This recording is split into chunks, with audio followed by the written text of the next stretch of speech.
देखो, फेडरलिज्म का सीधा सीधा मतलब होता है डिवीजन ऑफ पावर। पावर को जब आप डिस्ट्रीब्यूट करते हो उसे कहा जाता है फेडरलिज्म। इंडिया के केस में स्टेट और सेंटर दोनों के बीच में पावर को डिवाइड करना, ठीक है। Union government and state governments दोनों को पावर मिलती है कॉन्स्टिट्यूशन से। दैट मीन्स कॉन्स्टिट्यूशन में हमने स्पेसिफाई कर रखा है कि स्टेट गवर्नमेंट की क्या रिस्पॉन्सिबिलिटीज है एंड यूनियन गवर्नमेंट की क्या रिस्पॉन्सिबिलिटीज है। लेकिन इंडिया का फेडरलिज्म ट्रू फेडरलिज्म नहीं है। पहली चीज, आर्टिकल 1 में हमने डिस्क्राइब किया है as a union of states.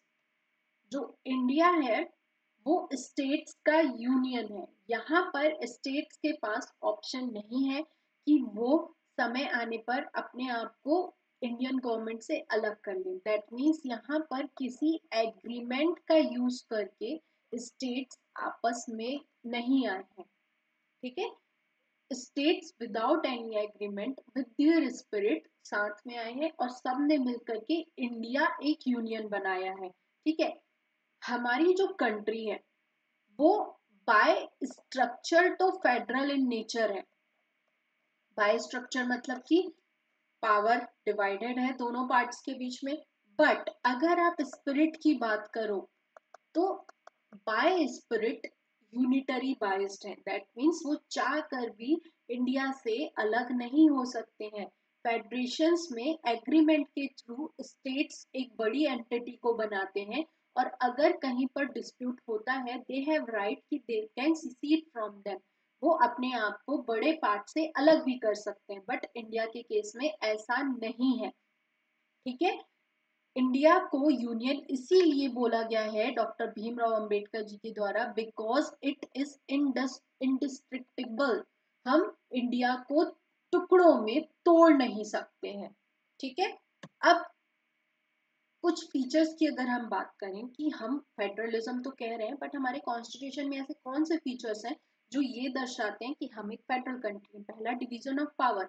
7th schedule में हमने क्लियरली मेंशन कर रखा है क्या? Union list, state list and concurrent list. Union list ऐसी लिस्ट है जिसमें यूनियन गवर्नमेंट लॉज बनाती है।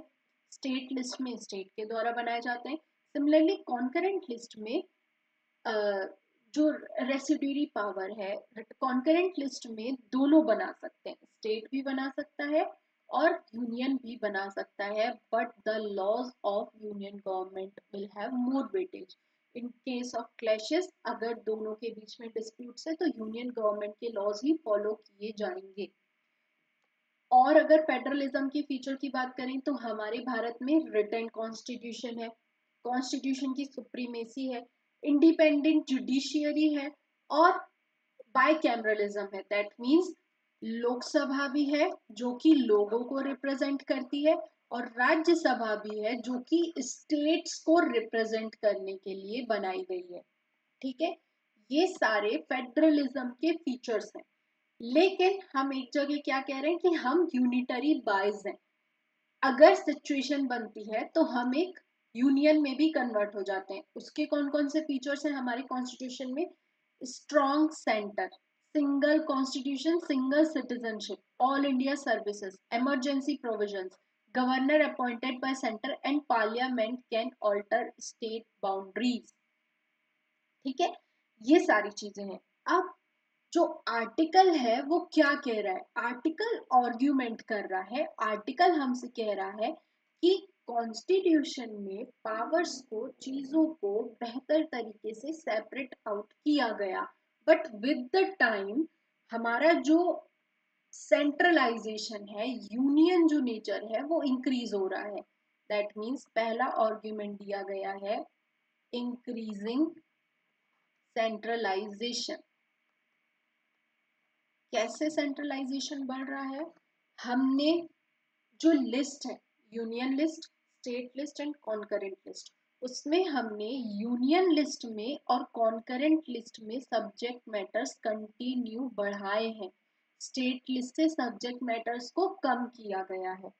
दूसरा इंपॉर्टेंट चीज, सेंट्रली स्पॉन्सर्ड स्कीम्स ज्यादा चलाई जा रही है, ठीक है।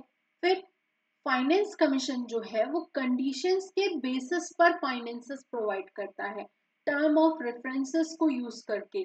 जो ग्रांट एंड एड रहती है वो भी टर्म्स के बेसिस पर प्रोवाइड की जाती है।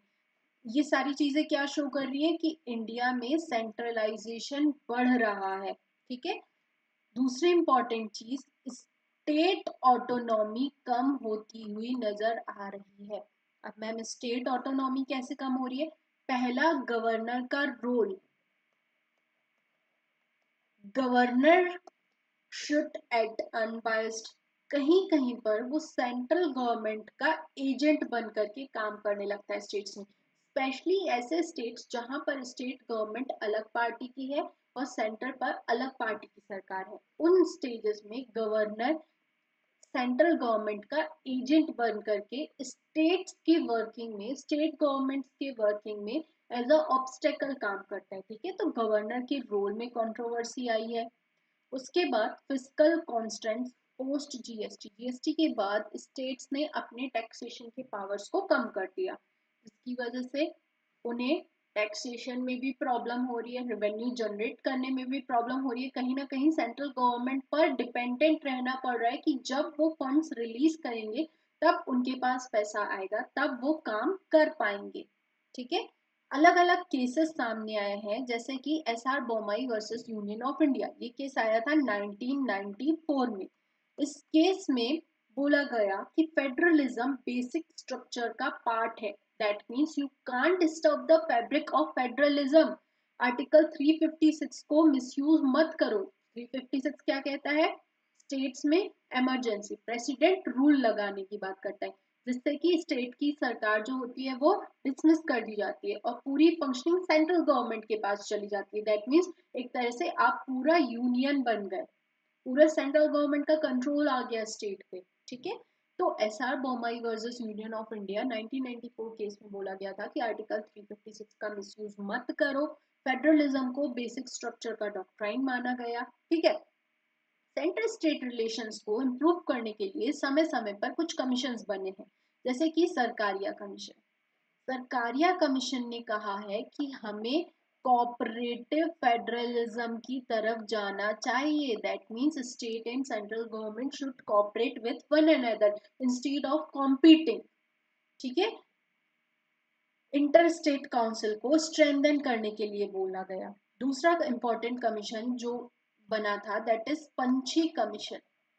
पंछी कमीशन ने भी गवर्नर्स को गाइडलाइन इशू की थी कि आपकी क्या पावर्स हैं, आपका क्या रोल है, और फिस्कल फेडरल रिफॉर्म्स के बारे में सजेशंस दिए गए थे। ठीक है। क्लियर है इतना? तो ओवरऑल अगर हम देखें कि हमें क्या करना चाहिए, हमें आखिर स्ट्रक्चरल रीसेट की जरूरत क्यों है, हमें फेडरल नेचर को रीसेट करने की जरूरत क्यों है? बिकॉज पहला चीज, states are more closer towards people. जब बात आती है वेलफेयर की तो decentralised model will work better. अगर हमें पावर को कंसंट्रेट करना है, किसी पर कंट्रोल करना है, तब आप सेंट्रलाइजेशन करो। बट जब आपको वेलफेयर करना है तो डिसेंट्रलाइज्ड रहो ना। इसलिए स्टेट्स ज्यादा क्लोज हैं पीपल के, तो पॉलिसीज का इम्प्लीमेंटेशन ज्यादा होगा, इसलिए हमें पावर को ज्यादा से ज्यादा स्टेट्स को देना चाहिए। Policy diversity allows experimentation, over centralisation reduces innovation, fiscal constraints weaken states and true unity comes from the autonomy। ठीक है। इन सारे रीजंस की वजह से हमें वापस से अपने स्ट्रक्चर को रीसेट करने की जरूरत है। ठीक है। अब अगली स्लाइड क्या कह रही है कि इंडियन फेडरलिज्म में आखिर इश्यूज क्या आ रहे हैं? गवर्नर का रोल, फिस्कल स्ट्रेस, स्टेट्स के पास ऑटोनॉमी नहीं है टैक्सेशन कलेक्ट करने के लिए, उनके पास फाइनेंसेस कंडीशनल बेसिस पर आ रहे हैं। सेंट्रल एजेंसीज जैसे कि सीबीआई, सीबीसी, इन इन सारी एजेंसीज का यूज किया जा रहा है स्टेट्स के ऊपर कंट्रोल करने के लिए। लैंग्वेज डिबेट हो गया, डीलिमिटेशन कंसर्न हो गया, सबसे बड़ा मुद्दा सेंसस हो गया। जो फाइनेंस कमीशन है जिस हिसाब से टैक्स को डिवॉल्व करता है, उस पर भी मुद्दा हो गया। ठीक है। इन सारी चीजों, ये सारे इमर्जिंग इश्यूज हैं जो इंडियन फेडरलिज्म को डाइल्यूट कर रहे हैं। अब वे फॉरवर्ड क्या है? आप इंटर स्टेट काउंसिल को स्ट्रेंथन करो, गवर्नर के रोल को रिफॉर्म करो, फिस्कल ऑटोनॉमी प्रोवाइड की जाए, सेंट्रल स्पॉन्सर स्कीम को रेशनलाइज किया जाए, पॉलिसी एक्सपेरिमेंटेशन को इंकरेज किया जाए, जीएसटी कंपनसेशन को ट्रांसपेरेंट किया जाए, और कोई भी मेजर लॉ लाने के पहले स्टेट्स को कंसल्ट किया जाए। अगर ये सारी चीजें फॉलो होने लगी then we will shift towards cooperative federalism. जो स्टेट्स को अभी ऐसा लग रहा है कि सेंट्रलाइजेशन बढ़ रहा है, वो कहीं ना कहीं कम होता हुआ नजर आएगा और कोऑपरेटिव फेडरलिज्म हमें उभरता हुआ नजर आएगा। समझ में आया? क्लियर है? फेडरलिज्म से रिलेटेड एक क्वेश्चन है, while the constitution envisages a federal structure with a strong center, recent trends indicate increasing centralization. Examine the challenges to cooperative federalism in India and suggest measures for restoring a balanced federal order. Try to attempt this question. अगर आप चाहते हो तो हम इसका एक model answer आपको provide करेंगे. Just tell me in the comment section. ठीक है? अगले न्यूज की तरफ चलते हैं. अगली न्यूज क्या कहती है? It's regarding the cities of debt. Recently,